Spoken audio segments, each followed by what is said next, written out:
Alright, Peacemakers, are you ready? Because Season 2 has finally arrived. Today, we are diving deep, pun intended, into Peacemaker Season 2, Episode 1, titled The Ties That Grind. And trust me, those ties are grinding hard in this mirror episode. After 3 years, the 11th Street Kids are finally back, and today we're breaking it all down. Full spoilers ahead.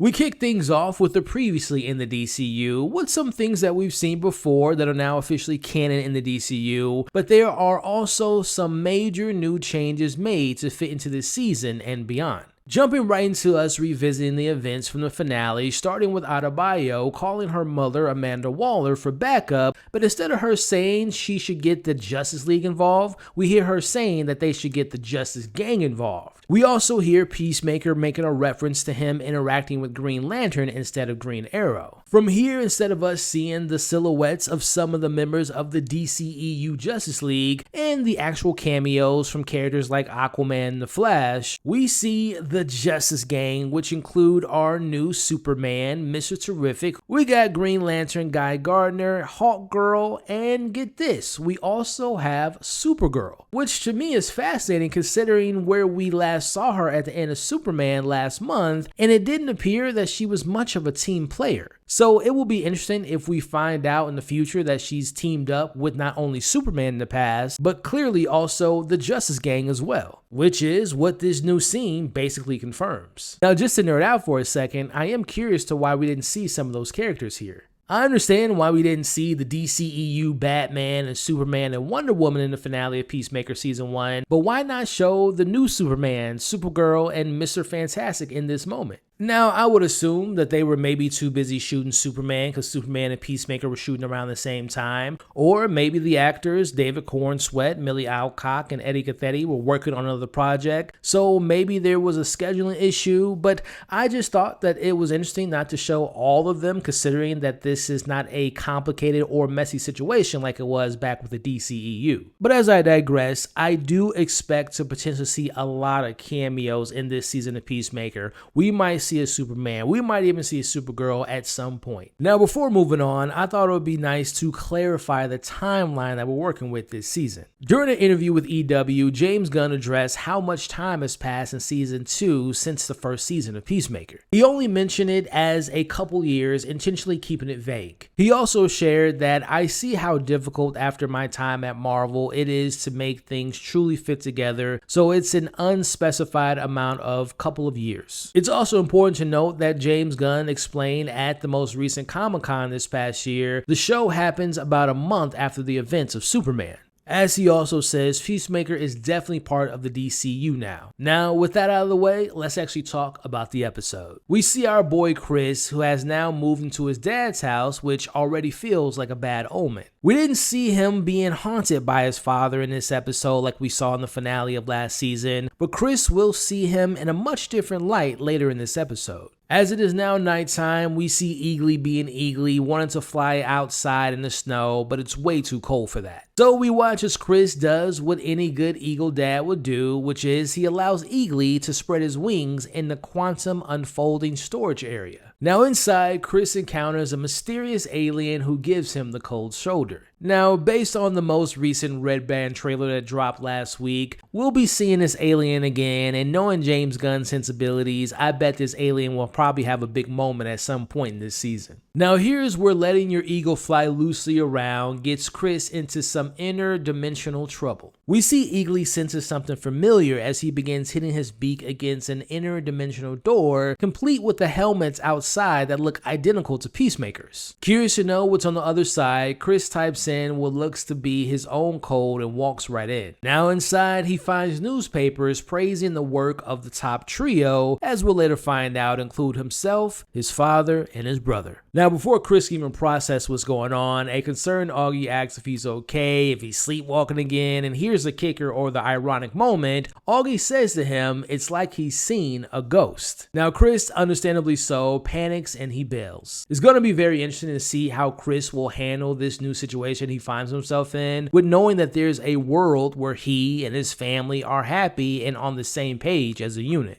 Now, to briefly discuss this moment that we've all been waiting for years now, and that's getting a new look at the new opening title sequence. Now, my main takeaways from this new opening sequence is, number one, we got a brand new song, which is going to have to grow on me. I missed the old song. I hope that it comes back at some point this season. Now, as far as the dance moves here, they are pretty similar to season 1's dance moves, but there seems to be a little bit more arm movement and also a lot of hip thrusting going on here. And as we see, there's a mix of the old cast and the new cast members, a much larger group than season 1 here. But I gotta say, it's still awkwardly hilarious and just so funny to see these actors dancing their ass off. But there's also a definite emphasis on the romance between Peacemaker and Harcourt. More on that a little bit later. Now we see Adebayo picking up Peacemaker as we're brought up to speed to what's been going on. Now their friendship looks to be in a good place, but she's having trouble back home with her wife because of her job. Now I'll be honest with you all, I'm a big fan of Adebayo, but her relationship with her wife to me was really underdeveloped, and I really didn't think it added much to her arc last season. Now I would be okay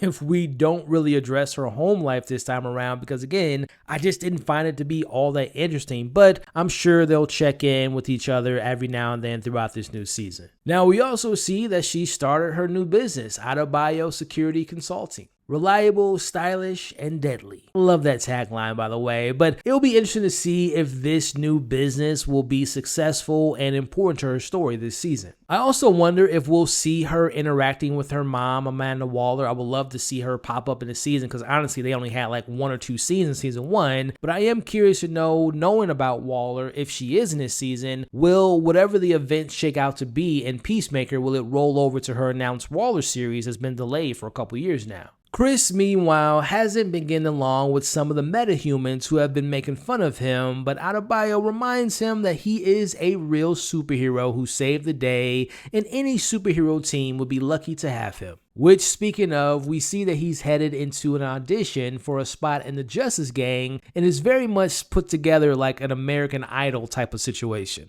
We see Chris listing off some of his skills in front of Guy Gardner, Hawk Girl, and Maxwell Lord, who really aren't impressed. Now, this scene was already shown in the initial trailer a couple months ago, but we see that they are taking digs at him, laughing at him, talking about his oral skills, all while the mic is clearly on. As we see, Peacemaker, attempting to show growth, tells them that he's a changed man and that killing doesn't come as easy to him as it used to, but they could care less. As we see Peacemaker calling them out, and he eventually walks out, and honestly, good for Chris. Now, I don't think by the end of the season we're going to see Peacemaker joining a team or in particularly join the Justice Gang, but I do think that he will gain their attention, but more importantly, he's going to probably gain their respect at some point. Now let's check in with everyone's favorite emotionless secret agent, Harcourt. As she learns that she suffers from toxic masculinity, something that she does not take well as she's interviewing for a new position within the agency, but her evaluation is a disaster. We hear that Amanda Waller is still awaiting her verdict, but she still has enough pull to blackball Harcourt from any agency in America. Without a job, Harcourt is lost. Her having no job or a mission to serve, you can clearly see this is making her feel pointless, which to me seems to be what she's going to be dealing with internally this season. Now, Peacemaker after his terrible interview and Harcourt after her terrible interview, we see them linking up as he pays her a visit. And their relationship is very complicated to say the least. After everything they went through in season 1 and with him waiting by her bedside, there's an unspoken feeling between the two. As we learn that something did happen between them romantically on a party boat. Now for Peacemaker, it meant something, but for Harcourt, it was a mistake. Now, if I were to bet, I'm betting that we will eventually see that boat party scene between the two, and I also bet there is a 100% chance that Harcourt shares similar romantic interests in Peacemaker, but there's clearly something inside of her that prevents her from getting into a relationship. Now, after that tense moment with Harcourt, what does a heartbroken hero do? Well, we see him diving head first into his drug stash and throws an all-new party that turns into one massive orgy. Look, season 1 was raunchy, but this scene right here, this is the most graphic of the series so far, a major tonal shift after we saw Superman last month. Seriously though, this sex party makes the boys' hero-orgasm episode look like a church picnic. We're talking full-on porno levels. We got dudes jerking off, we got balls and boobs everywhere. There was a lot going on in this scene. Now, while this was all going down, pun intended, John Economos is keeping tabs on Peacemaker outside. Now, my favorite character of this entire show makes his appearance this season, and that is Adrian, aka the Vigilante, as we see him calling John, asking him to test his knowledge about owls. Which, knowing Adrian, I bet he wants to train an owl so he can kind of compete with Peacemaker with Eagly. Now, Adrian's been having these random daily conversations with John, which is hilarious, and it's even funnier to think that after saving the world, Adrian's still working at the same restaurant from season 1, but hey, at least he's got a job, unlike the rest of the crew besides John. Now it's time to meet some of our new players this season as we meet him for the third time in the DCU in less than a year, and that is Rick Flag Sr. Man, Rick Flag Sr. has had a hell of a run recently as he barely made it out alive with Creature Commandos, and we saw him becoming the new head of Argus and Superman, and now here he is again. As we see him watching the same talk show we saw in Superman called The Sphere, as they're discussing the lack of the defense against metahumans who have been escaping Belle Reve in Arkham in the last few months. As it's clear as day that he has a lot on his plate right now.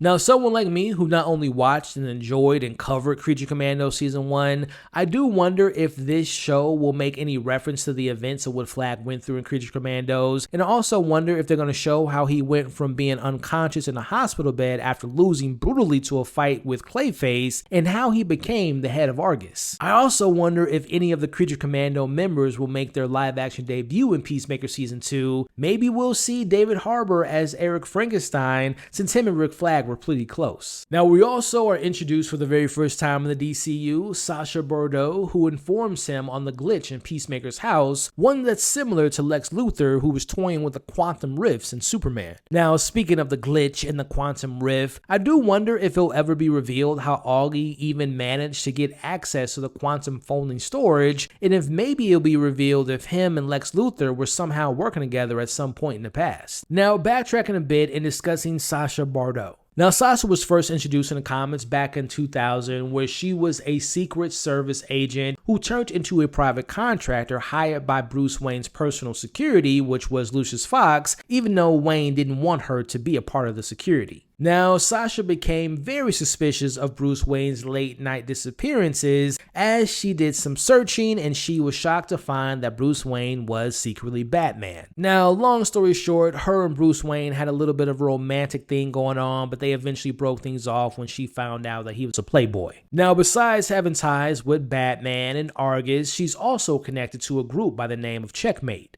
Checkmate is a division of the Task Force X, and there are different variations of the team, and sometimes characters like Peacemaker and Vigilante, even Waller, are a part of it. Now, it's safe to assume that Sasha's going to play a big role, as well as Rick Flag this season, but sticking with Sasha, I'm excited to learn more about her and to see her future in DCU and to see her come across the Batman at some point. Now, back at the freak-off party, and we see Peacemaker is now fully intoxicated. We see him stumbling back into the quantum unfolding storage area as he re-enters the alternate dimension. Now, Chris notices more of the newspapers on the wall celebrating the victories of Top Trio. As he makes his way outside, a truck pulls up, and who walks out?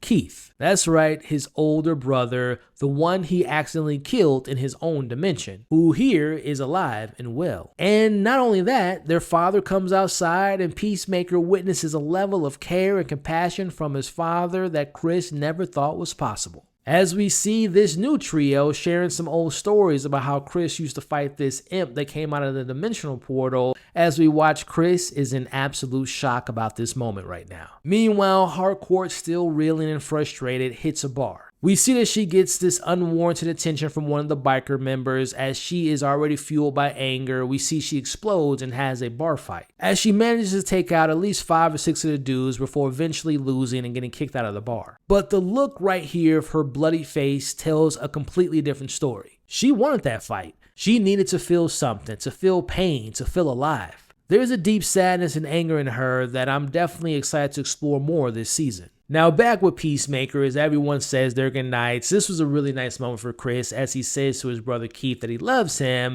and for the first time since they were kids, in his dimension, Keith says it back. As Chris breaks into tears, it's truly a powerful and heartbreaking moment and really kind of pulls the heartstrings and lets you know the emotional stakes that's going on this season. Now back in their regular dimension, we see John shows Adebayo Peacemaker's interdimensional tunnel, as he tells her that once Peacemaker killed Rick Flag Jr., Rick Flag Sr. had Chris on 24-hour watch. Now, John doesn't want to lose his job at the agency, so he tasks Adebayo with talking to Peacemaker about the glitch. Now, as we come to a close of this episode, we see our Peacemaker still roaming around his other self's house, as he finds a picture of him and Harcourt together as a couple. Now, if you notice in this photo, I have a feeling that this dimension's Peacemaker is maybe more of a douchebag than our Peacemaker, and maybe he isn't liked as much from the others, and it's also safe to assume that they'll eventually find out that this Chris isn't their Chris. As this dimension's Peacemaker, let's call Peacemaker number 2,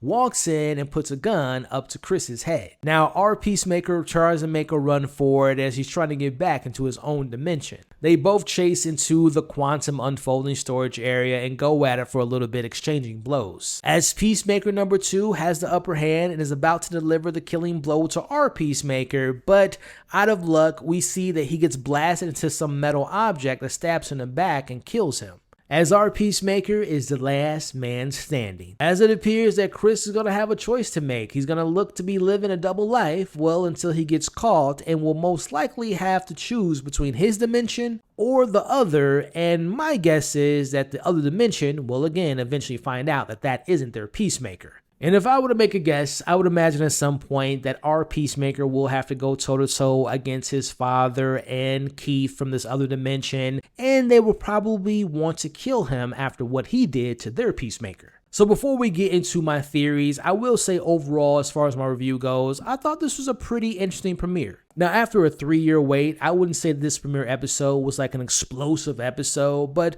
it was a roller coaster of emotions, some really cool action sequences, and some good laughs. Now, right now, doesn't seem to be any major Earth-threatening villains this season, like we got in season 1 with the butterfly situation, but I would imagine that Rick Flag Sr. will play a key role into making life difficult for Peacemaker, as well as his father and his brother from the other dimension, who will definitely pose a threat to him as well. Now, as far as just my theories based on this first episode, I think that for Peacemaker, this season is clearly about to be an emotional journey for him. This whole alternate family situation will be very interesting to see how it plays out. Him spending time with his brother potentially, him spending time with a nicer version of his father. It's going to be interesting to see that tug and pull of him wanting to be in this dimension, but knowing that he can't stay here forever. As far as Adebayo goes, again, I'm a big fan of hers. It's going to be interesting to see her kind of step into her own, her having her own business, and trying to find that balance of work-life. Harcourt's going to be going through it. I can just tell the whole toxic masculinity arc and her fighting at the bar, her having her deep-rooted issues will be really interesting to explore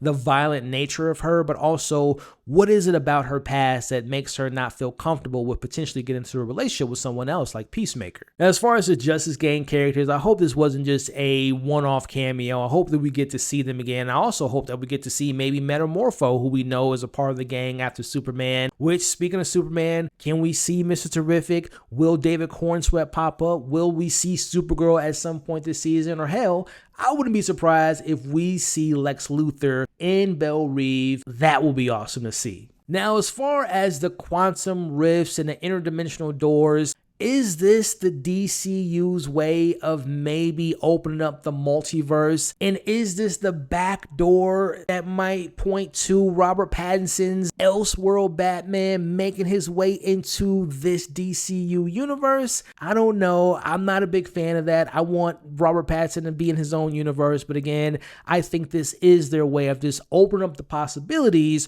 for different characters from different universes to pop up in the DCU. So again, I thought that this premiere episode was a solid start that lays the groundwork for the rest of this season of Peacemaker. It seems to be going, like I said earlier, into a more emotionally charged direction and wants to push the boundaries of potentially violence, but also sexual things much more further than it did in season 1. So far, it seems to be setting up some interesting character arcs, introducing the idea of the quantum rifts and what that can mean for the DCU. I am here for it. I know the show isn't afraid to go to certain places, and I'm here for every chaotic second of it. So with all that being said, what did you all think about this premiere episode? What do you think about the new characters? What do you think about the potential character arcs? What cameos do you hope to see? What revelations do you hope get revealed? Let me know your thoughts about it in the comments below. And just to let you all know, I will be covering this show throughout this season as I did with season 1. Very excited to be back with Peacemaker. Huge DC fan if you all know me. So I'm excited to get this journey started off with you all with season 2. But